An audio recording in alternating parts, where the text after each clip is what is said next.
नमस्कार, बहुत स्वागत है आपका। मैं हूं रीनू। छत्तीसगढ़ की तमाम खबरें बताएंगे, लेकिन सीधे रुक करेंगे अभी हम जहां बीजेपी की प्रेस कॉन्फ्रेंस चल रही है। जनता पार्टी के नेतृत्व ने इसको आगे बढ़ाने का प्रयास किया है। ये संकल्प पत्र आगामी समय में 5 वर्ष के लिए सेवा, सुशासन और गरीब कल्याण के आधार पर ही ये संकल्प पत्र केंद्रित होगा। इसलिए इस दिशा में इस संकल्प पत्र में जो ऐसी कुछ बातों का उल्लेख कर रहा हूं, फिर माननीय मुख्यमंत्री जी हमारे आपके सामने जो हमारी सरकार ने गुड गवर्नेंस, डबल इंजन की सरकार की भूमिका और जो देश के अंदर विकास, इस पर एक नए रोडमैप के साथ हमारी सरकारों ने 10 वर्ष में जो काम किया है और आज हमारी मध्य प्रदेश की सरकार आज इस भूमिका में काम कर रही है कि 10 बड़े काम जो इस संकल्प पत्र के अंदर समाहित हैं, जिनमें मध्य प्रदेश भी अपनी अग्रणी भूमिका निभाएगा। 70 साल से ऊपर के बुजुर्गों को आयुष्मान योजना के तहत 5 लाख रुपए तक का मुफ्त इलाज। मैं आपको बताना चाहता हूं, मध्य प्रदेश के हमारे जो चिकित्सा प्रकोष्ठ है, इसमें ये सुझाव मध्य प्रदेश के अंदर भी बहुत लोगों के साथ भारतीय जनता पार्टी के कार्यकर्ताओं ने भी ये महत्वपूर्ण सुझाव दिए थे। गरीबों के लिए मुफ्त राशन 2029 तक माननीय प्रधानमंत्री मोदी जी ने कोरोना काल से शुरू किया था, इसको समाहित किया गया है। प्रधानमंत्री आवास, पंडित दीनदयाल उपाध्याय के अंत्योदय के विचार को प्रतिपादित करने के लिए पहले दिन से प्रधानमंत्री ने कहा था मेरी सरकार गरीबों को समर्पित सरकार है। तो आज फिर 3 करोड़ नए घर देने का संकल्प। मुद्रा योजना के तहत लोन की सीमा 20 लाख रुपए तक जो की गई है, बहुत महत्वपूर्ण निर्णय हमारे संकल्प पत्र के अंदर लिया है। सीए कानून को लागू करने की बात जो देश के अंदर हुआ है उसे हम सब जगह पर लागू करेंगे। 1 नेशन 1 इलेक्शन, ये देश के लिए एक बहुत महत्वपूर्ण पहलू है। इसके बारे में इस बार के इस संकल्प पत्र में भारतीय जनता पार्टी ने इसको लागू किया, आपने शामिल किया है। प्रधानमंत्री सूर्य घर योजना के तहत करोड़ों लोगों को सोलर पैनल के जरिए मुफ्त बिजली देंगे, यानी आत्मनिर्भर ऊर्जा के क्षेत्र में देश को बनाना।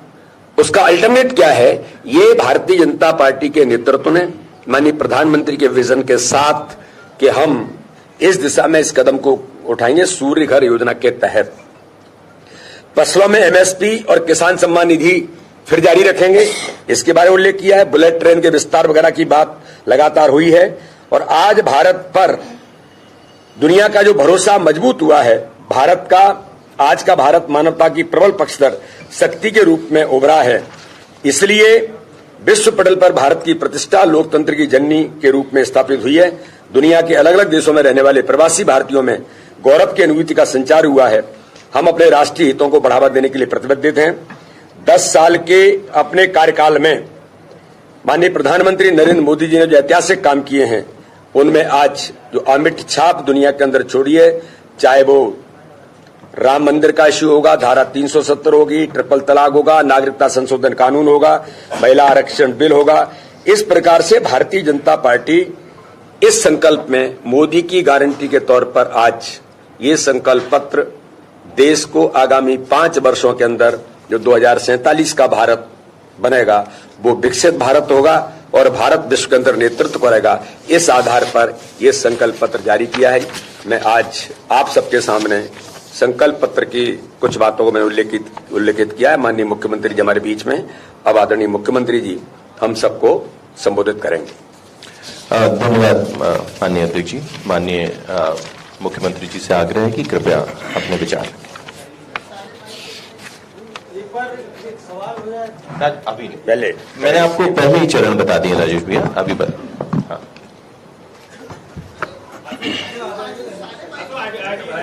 चलिए ठीक है, कोई बात नहीं, 2 मिनट का समय लेके माइक इधर शिफ्ट कर देते हैं। ले लीजिए आप भी, अनिल जी, अजय जी, ये माइक शिफ्ट कर दीजिए।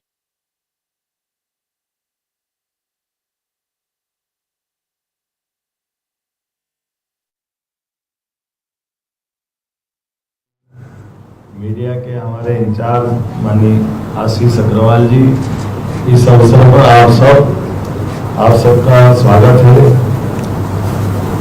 माननीय मोदी जी ने 10 साल में जो सरकार के माध्यम से पूरे भारत का विश्वास जीता, दुनिया में एक साख बनाई और हम सब सौभाग्यशाली हैं। उन्हें ये आमतौर पर पार्टी पहले घोषणा पत्र देती थी, वो घोषणा पत्र से बदल करके उनने इसका नाम दिया संकल्प पत्र। मन खंडेलवाल जी, मीडिया के हमारे इंचार्ज माननीय आशीष अग्रवाल जी, इस अवसर पर आप सबका स्वागत है।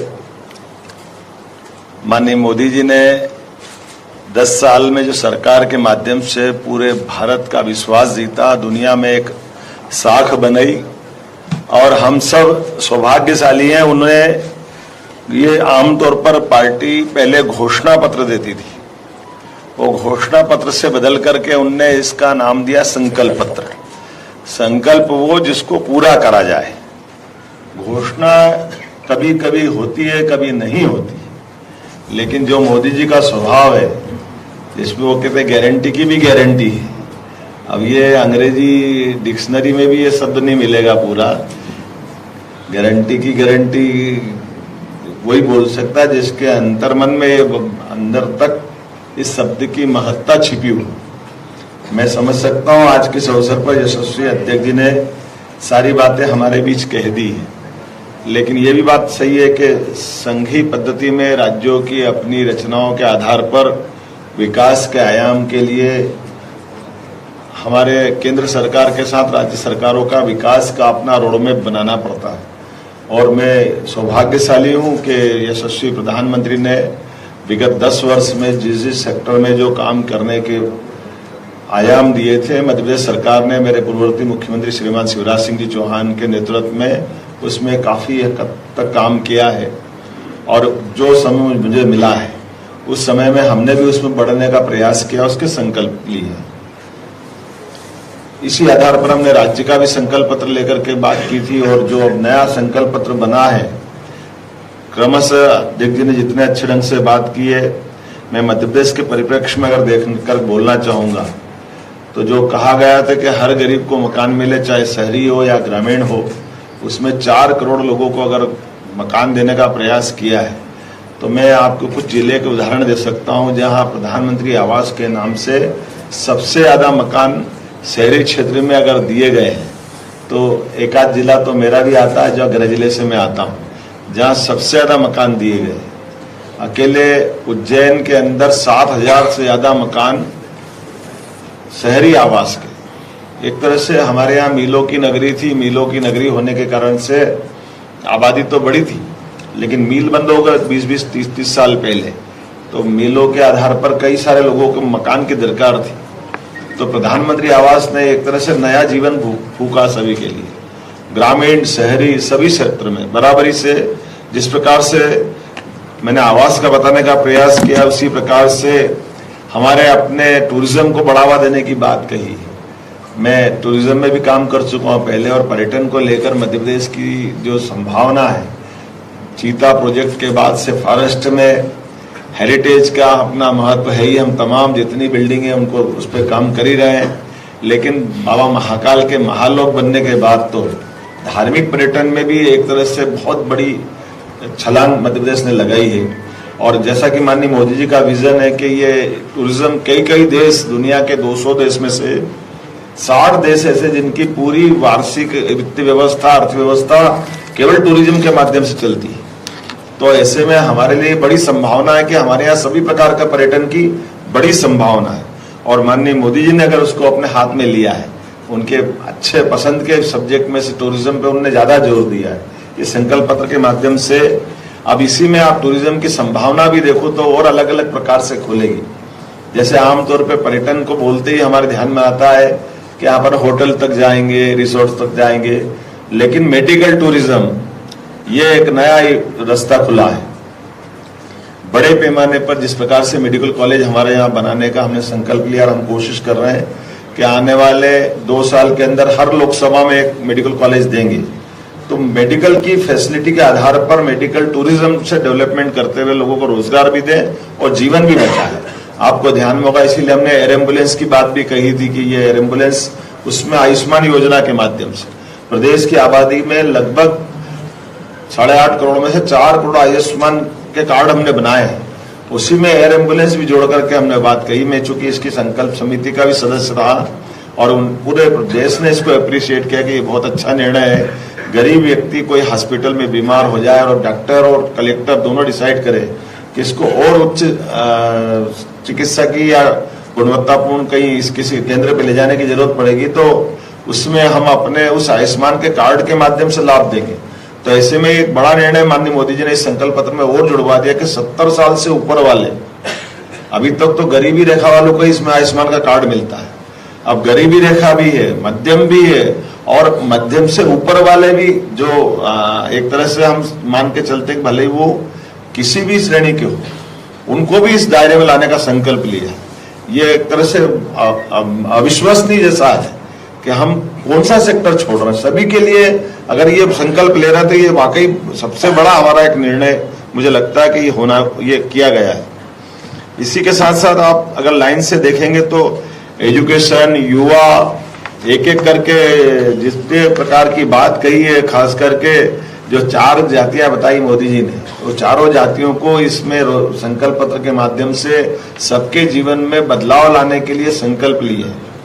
उद्योग की कैटेगरी भी 4 नंबर तक की कैटेगरी गई। अभी तक तो हम स्मॉल स्केल से लेकर के केवल 3 श्रेणी में जाते थे, लेकिन रोजगार परक उद्योग, जिनके उद्योगों के माध्यम से केवल सेल्फ हेल्प ग्रुप नहीं, ऐसे बड़ी इंडस्ट्रियां जिस इंडस्ट्रियों के माध्यम से भविष्य में रोजगार के लिए ही खड़ी की गई। आमतौर पर मशीनीकरण के युग में मशीनों के आधार पर प्रोडक्शन निकालना और प्रोडक्शन के आधार पर कमा के ले जाना। हम कल्पना करें कि ये वो दौर था जब दौर में गणेश जी भी चाइना बनाने लग गया था। हमारे अपने घरों के अंदर मूर्ति पूजा के लिए भी हमारे लिए अपने यहाँ ये जो नया बदलाव आया संकल्प पत्रों के बलबूते पर, दुनिया का सबसे बड़ा खिलौने बनाने वाला देश अगर कोई हो गया, नंबर 1 पे भारत आ गया है, तो ऐसे में हमारी संभावना भी खुलती है। इसी प्रकार से चिप के मामले में सेमीकंडक्टर निर्माण को लेकर के भी जो कल्पना, तो अत्याधुनिक तकनीक का भी इस्तेमाल करते, और जिस ढंग से हमारी खास करके जबलपुर की सैन्य शक्ति के साथ वहाँ इंडस्ट्रियां हैं जो आर्मी के हथियार बनाती, तो भविष्य को लेकर के हर सेक्टर में संकल्प पत्र के माध्यम से देश के स्वाभिमान का भी ध्यान रख रहे हैं, रोजगार का भी ध्यान रख रहे हैं और भविष्य की आवश्यकताओं की पूर्ति का भी पूरा ध्यान रखा है। एक तरफ हमने कहा कि हम अमेरिका, इंग्लैंड और इनकी ग्रोथ को देख करके चल रहे हैं, लेकिन ये जो अर्थव्यवस्था का तीसरा पक्ष लेके चल रहे हैं, इस आधार पर। तो लगातार आप देख रहे थे लाइव तस्वीरें जहां पर मुख्यमंत्री डॉक्टर मोहन यादव सभी को संबोधित कर रहे हैं। दरअसल बीजेपी ने कल अपना घोषणा पत्र जारी किया और उसी की चर्चा आज सीएम डॉक्टर मोहन यादव कर रहे हैं। अब छत्तीसगढ़ की कुछ और हम खबरों का हम जिक्र करेंगे, बात करेंगे छत्तीसगढ़ के जग्गी हत्याकांड से जुड़ी बड़ी खबर की, जहां सभी दोषी आज जिला न्यायालय में पेश होंगे। कोर्ट ने 27 आरोपियों को सुनाई है आजीवन कारावास की सजा। सभी जमानत पर थे बाहर। कोर्ट के फैसले के बाद सभी दोषी जिला सत्र न्यायालय में करेंगे सरेंडर। वर्ष 2003 में हुई थी कारोबारी और एनसीपी नेता राम अवतार जग्गी की हत्या।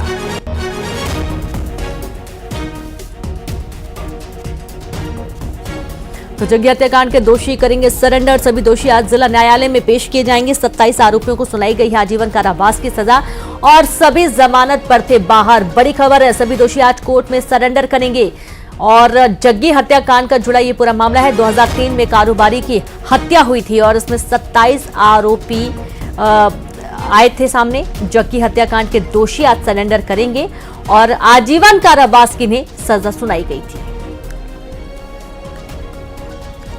तो काफी चर्चित ये पूरा मामला रहा है, जब सभी दोषी आज जिला न्यायालय में पेश होंगे और कोर्ट ने 27 आरोपियों को आजीवन कारावास की सजा सुनाई है। सीधे रुख करेंगे, संवाददाता आकाश शुक्ला जुड़ गया। आकाश, आज का दिन बहुत ही खास है। कोर्ट ने 27 आरोपियों को आजीवन कारावास की सजा सुनाई थी जग्गी हत्याकांड के मामले में, और क्या कुछ पूरा मामला, क्या अपडेट, विस्तार से बताइए।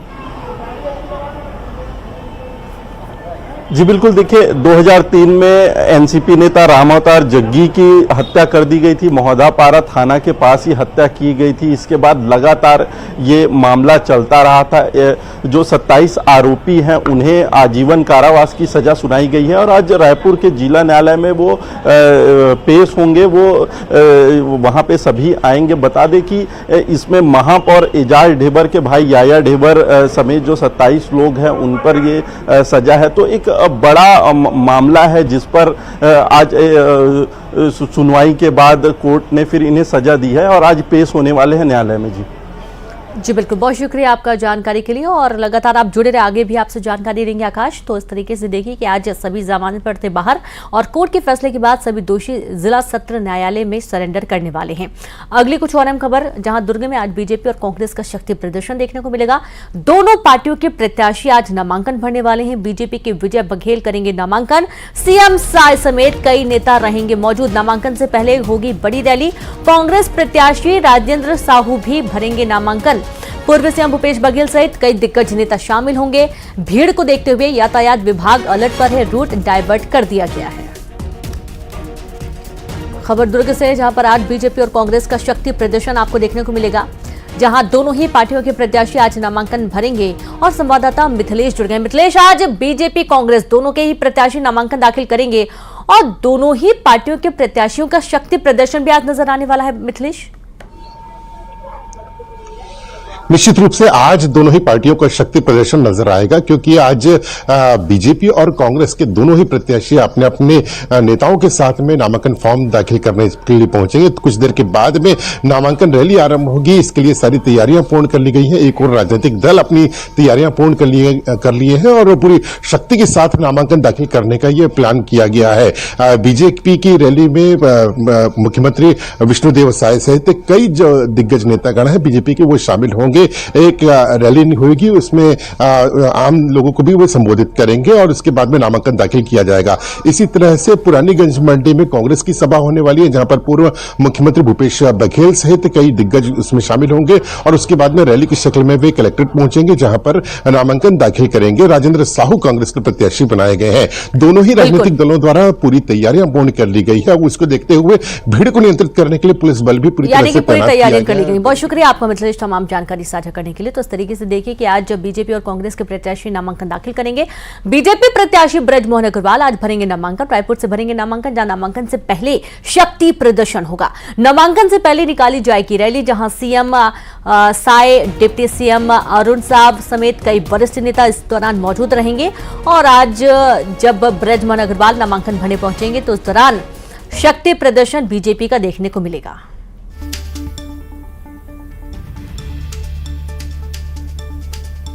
तो आप ये देखिए कि रायपुर से ब्रजमोहन अग्रवाल बीजेपी उम्मीदवार और साथ ही इनको टक्कर देने के लिए विकास उपाध्याय को चुनावी मैदान में उतारा गया है कांग्रेस की तरफ से। लोकसभा के रण में आज ये दो प्रमुख जो नेता हैं, उम्मीदवार हैं, आज नामांकन दाखिल करने के लिए ब्रजमोहन अग्रवाल पहुंचेंगे और सीधे रुख करेंगे आकाश का। आकाश, ब्रजमोहन अग्रवाल नामांकन भरेंगे और जाहिर सी बात है शक्ति प्रदर्शन में आज मुख्यमंत्री, उप मुख्यमंत्री सभी लोग शामिल होने वाले हैं। जी बिल्कुल, देखिए रायपुर लोकसभा प्रत्याशी ब्रजमोहन अग्रवाल आज नामांकन दाखिल करने वाले हैं। इसके लिए पूरी तैयारी कर ली गई है। एकाध परिसर से जो है नामांकन रैली सीधा घड़ी चौक, रायपुर के घड़ी चौक तक जाएगी और वहां पे कलेक्ट्रेट में नामांकन भरेगी। इस दौरान सैकड़ों कार्यकर्ता शामिल होंगे। उसके लिए रथ तैयार कर लिया गया है। कार्यकर्ता ने भी तैयारी पूरी कर ली। यहाँ से जहाँ से रैली गुजरेगी वहाँ पे भाजपा के झंडे, बैनर, पोस्टर भी लगाए गए हैं। रैली के दौरान मुख्यमंत्री विष्णुदेव साय शामिल होंगे। इसके अलावा जो है उप मुख्यमंत्री अरुण साहब, विजय शर्मा समेत लोकसभा क्षेत्र के जो तमाम विधायक हैं वो रैली में मौजूद होंगे समर्थन देने के लिए। तो एक तरीके से बड़ा प्लान है बीजेपी का और बड़ी योजना भी एक तरीके से शक्ति प्रदर्शन इसे कहा जा सकता है, क्योंकि इसके लिए पहले से ही तैयारियां पूरी कर ली गई थी। कल शाम ही बैठक हुई जिसमें सभी को व्यवस्थागत निर्देश दिए गए थे यातायात की दृष्टि से, क्योंकि रायपुर जो क्षेत्र में रैली निकलने वाली है यातायात की दृष्टि से भी काफ़ी अहम है। ऐसे में रूट डाइवर्ट भी किया गया है जिस दौरान रैली निकलेगी। तो तमाम तैयारी एक तरीके से पूरी कर ली गई है। जी बिल्कुल, बहुत शुक्रिया आपका आकाश जानकारी के लिए। तो तमाम तैयारियां पूरी कर ली गई हैं। आज बीजेपी का एक बड़ा शक्ति प्रदर्शन आपको देखने को मिलेगा। एक